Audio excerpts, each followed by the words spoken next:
Saya tak berapa pandai baca Quran. Bolehlah baca muqaddam.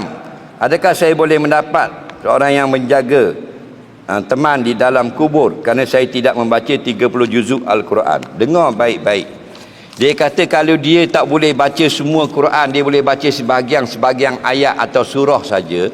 Adakah beri faedah kepadanya selepas pada mati? Dengar baik-baik. Tidak ada pun ketetapan kena baca 30 juzuk.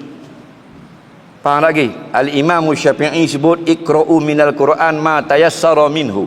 Bacalah daripada Quran itu apa yang kamu mudah. Dan tidak ada pun semua sahabat Nabi yang khatam 30 Quran, 30 juzuk. Ada sahabat Nabi yang membaca sebahagian surah. Ada sahabat Nabi yang ingat beberapa surah saja. Dan ada sahabat Nabi yang 30 juzuk hafiz. Nampak lagi? Hukum perintah baca Quran ini bukan perintah khatam 30 juzuk. Faham?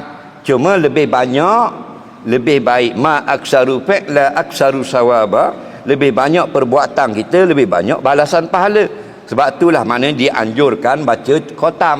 Khatam dan khatam dan khatam dan khatam. Al-Imam Syafi'i Al-Imam Nawawi sebut dalam kitab At-Tibyan, ada salafus salih yang khatam siang hari sekali dan malam sekali.